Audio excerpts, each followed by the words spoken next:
Vamos lá, avançando agora, falando sobre o nosso mandado de segurança, o famoso e famigerado MS.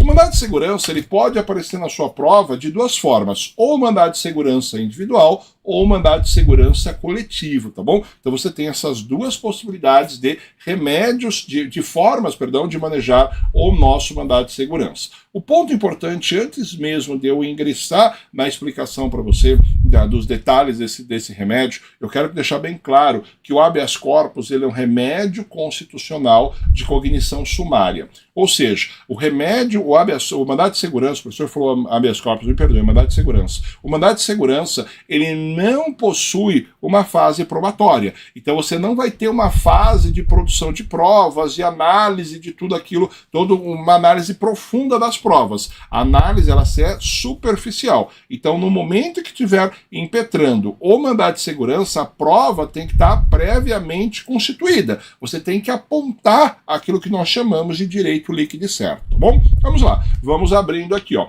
Conceder-se-á mandado de segurança para proteger o direito líquido e certo, não amparado por habeas corpus ou habeas datas, quando o responsável pela ilegalidade ou abuso de poder for autoridade pública ou agente de pessoa jurídica no exercício das atribuições do poder público. Então vamos começar aqui.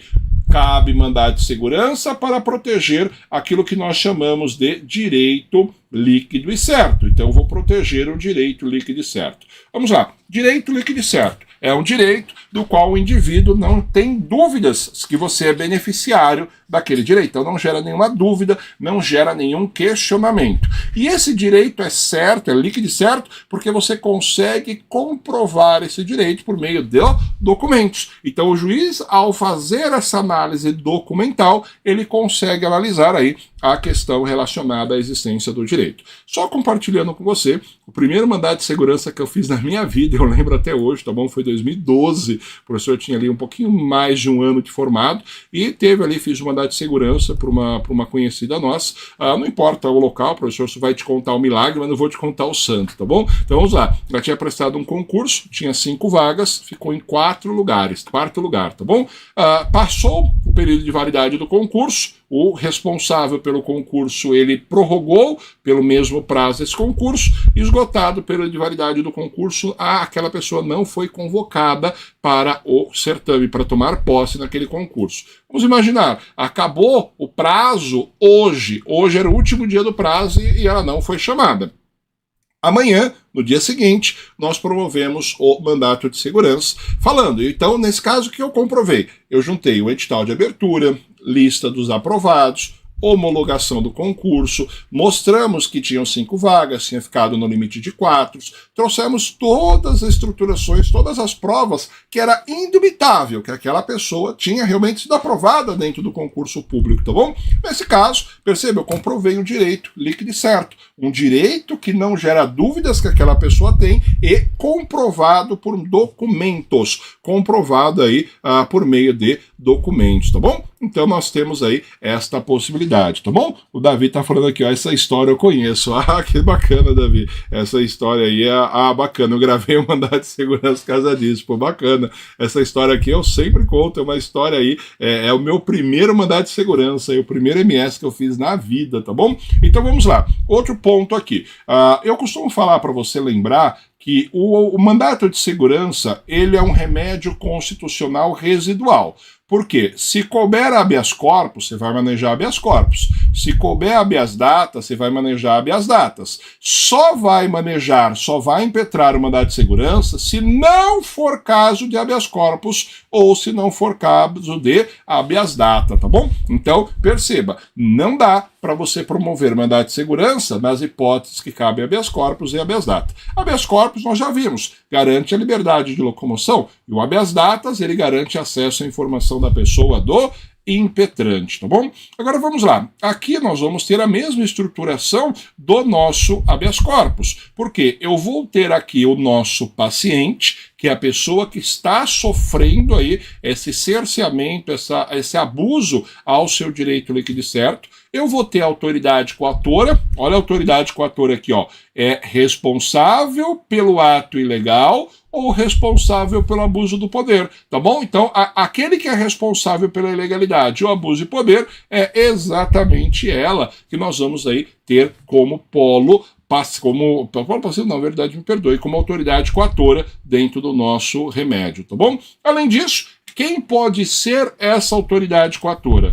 Pode ser tanto autoridades públicas, ou seja, agentes públicos, como agentes de pessoas jurídicas que estão na atribuição do poder público. Então, se eu tenho uma pessoa jurídica que é direito privado, que está exercendo uma atribuição do poder público, o responsável por essa pessoa jurídica de direito privado, ele também poderá sofrer a nossa figura do mandado de segurança, tá bom? O professor vai passar agora para o mandado de segurança coletivo, MS coletivo, tá bom? O mandado de segurança coletivo, ele é bastante interessante na sua prova, tá bom? Então, bastante cuidado aqui para você não errar esse conteúdo dentro da sua banca. Então, vamos lá. Mandado de segurança coletivo pode ser interpretado por partido político, com representação no Congresso Nacional, organização sindical, entidade classe ou por associação legalmente constituída e em funcionamento há pelo menos um ano, em defesa do interesse de seus membros ou associados, tá bom? Agora, olha que interessante, quando nós olhamos o mandado de segurança coletivo, você vai defender o direito líquido e certo para várias pessoas, um grupo ali, X de pessoas, tá bom? Agora vamos lá, quem pode promover o mandato de segurança coletivo? O partido político não é... toma cuidado, tá? Toma cuidado aqui, ó. O partido político é quem vai propor o mandato de segurança coletivo, não é o parlamentar. Então, bastante cuidado, independente da questão do partido, tá? Não quero discutir política, não. Mas vamos lá, o partido XYZ, ele vai propor o mandato de segurança coletivo. Nós estamos nesse inciso.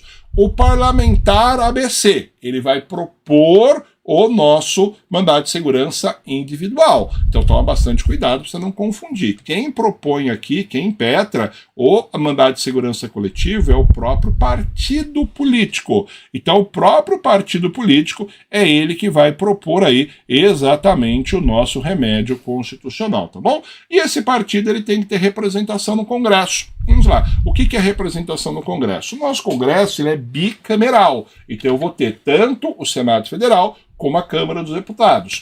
Para que o partido ele possa propor a nossa figura do mandato de segurança coletivo, ele deve ter pelo menos um membro, pelo menos uma cadeira, ou no Senado ou na Câmara, ou seja, tem que ter pelo menos uma cadeira no Congresso como um todo. A contrário senso, se o nosso partido político não tiver cadeiras dentro do parlamento, se ele não tiver nenhuma cadeira no Congresso, ou seja, ele só tem cadeira, por exemplo, na Assembleia Legislativa dos Estados ou na Câmara Municipais, ele não pode propor o mandato de segurança coletivo, tá bom? Vamos lá. Organização sindical, nós estamos falando aqui dos nossos diversos sindicatos, entidades de classe, qualquer entidade de classe aqui que represente, né, a categoria, por exemplo, o ABRE, o CREA, o CRM, CRN e outros tantos aí, o COREM, outros tantos que existem, tá bom? Qualquer entidade de classe pode também impetrar uma mandado de segurança coletivo e a associação legalmente constituída. Então, a associação legalmente constituída ela deve ser constituída segundo a lei e deve estar em funcionamento há pelo menos um ano. Então, ela deve estar em funcionamento há pelo menos um ano. Ou seja, ela tem que estar funcionando pelo menos um ano, tá bom? Um ano de funcionamento. Você há de convir comigo que ela tem que ter pelo menos um ano. Menos de um ano, 11 meses, 29 dias não vale. Tem que ser 12 meses que vale a um ano.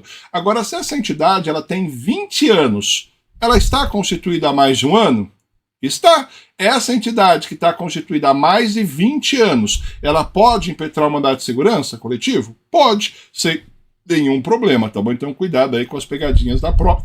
E finalizando aqui o nosso último tópico desse inciso, em defesa dos interesses de seus membros ou associados. Então, o nosso mandado de segurança proposto pelos legitimados vai defender os interesses dos membros ou dos legitimados, tá bom? Vamos lá. Agora, algumas reflexões sobre as nossas súmulas dos tribunais superiores. Vamos lá. Súmula 268 do STF. Não cabe mandado de segurança contra decisão judicial com trânsito em julgado. Então, olha que interessante. Nós temos uma decisão judicial do qual tem o trânsito em julgado. A partir do momento que eu tenho a decisão judicial com o trânsito em julgado, não cabe mais mandado de segurança. Por que não cabe mais MS? Porque houve uma decisão final do tribunal consolidando determinado assunto. A bem da verdade, se ocorrer o trânsito em julgado, você só vai conseguir propor ou no civil ação rescisória, ou no penal você vai propor ali a revisão criminal. Não cabe mais nada, então você não tem como, via de regra, desconstituir a coisa julgada, tá bom? Vamos avançando. Súmula 266. Não cabe mandado de segurança contra a lei em tese. Então aqui é um ponto bastante importante, tá bom? Quando eu falo para você a lei em tese, é a lei que é abstrata e geral. Tá bom? Não sei se você já fez essa reflexão. Quando eu olho para qualquer lei, não importa qual lei, ela foi editada pelo Congresso Nacional, ela sempre vai ser abstrata e ela sempre vai ser genérica. Então a lei abstrata e genérica é a chamada lei em tese. Então eu não posso promover o mandado de segurança contra a lei abstrata, contra a lei geral, contra a lei com característica geral com a lei em tese. Por quê? Porque para propor o mandado de segurança, eu preciso ter um caso concreto, uma circunstância concreta que do qual preenche os requisitos para manejar esse remédio, tá bom? E aqui só a curiosidade, contra a lei em tese, eu vou estudar num assunto que ele não é objeto da sua prova, mas é um assunto muito empolgante ali, assunto difícil, complexo, mas é muito legal, que é o chamado controle de constitucionalidade, tá bom? É um ponto muito bacana aí, que gera aí uma questão bem relacionada aí aos nossos controles de constitucionalidade, gerando ação direta de constitucionalidade, ação declaratória de constitucionalidade e outros remédios constitucionais, tá bom? Vamos lá. 267 do STF. Não cabe mandado de segurança contra ato judicial passível de recurso ou correição. Ora, os remédios constitucionais não são substitutos recursais. Eu memorizo essa frase aqui, sempre repito ela. Remédio constitucional não é substituto recursal. Ou seja, se aquela decisão do qual foi proferida pelo magistrado couber um recurso, automaticamente, cabendo esse recurso, não tem como promover um mandado de segurança. Então vamos fazer a leitura contrário senso? Só cabe um mandado de segurança contra aquela decisão judicial que não seja passível de recurso, desde que não tenha ocorrido o trânsito em julgado, tá bom? Vamos lá, súmula 512 do STF, tá bom? Vamos lá, não cabe condenação em honorários de advogados na ação de mandado de segurança. Então, quando eu faço mandado de segurança, não existe condenação aos honorários dos advogados, porque o advogado não vai receber valor nenhum em relação a isso. E aqui, trazendo mais um ponto para você, o MS não substitui a ação popular. Então aqui, isso aqui é uma pegadinha dentro da prova, tá bom? Se você olhar as questões, e o professor inclusive respondeu algumas dessas questões com você na nossa live anterior, tá bom? De 2 semanas atrás. A prova, ela vai induzir você a erro acerca das hipóteses de cabimento da ação popular e do mandato de segurança. Lembrando desta súmula, que mandado de segurança não substitui a ação popular. E a recíproca também acaba sendo verdadeira. A ação popular não substitui o mandado de segurança, tá bom? Então aqui, se você olhar as questões da prova, você vai perceber que volta e meia ela vai contar um caso para você, vai falar, cabe ação popular? Cabe mandado de segurança? Ou vice-versa, justamente para induzir você aí a erro, tá bom? Vamos lá, nossa última súmula aqui sobre o mandado de segurança, 629, a impetração de mandado de segurança coletivo por entidade de classe em favor dos associados independe de autorização desses. Então olha que interessante, a entidade de classe, ela vai propor o mandado de segurança coletivo, a possibilidade deles impetrar independe da autorização destes, dos associados. Então perceba, os associados desta entidade de classe não precisam concordar ou não com a entidade propondo o mandado de segurança, uma vez que ela vai agir em nome do grupo, não de uma ou de outra pessoa, tá bom? Beleza? Então vamos lá. Se a OAB, por exemplo, que é uma entidade clássica que representa os advogados, quiser propor um mandado de segurança, ela não vai perguntar se os advogados concordam. A maioria dos advogados querem, não, ela simplesmente vai impetrar, tá bom? E justamente aí essa súmula existe para garantir aí a atuação das nossas entidades e classes, tá bom? Vamos lá. Vamos encerrando aqui o mandado de segurança.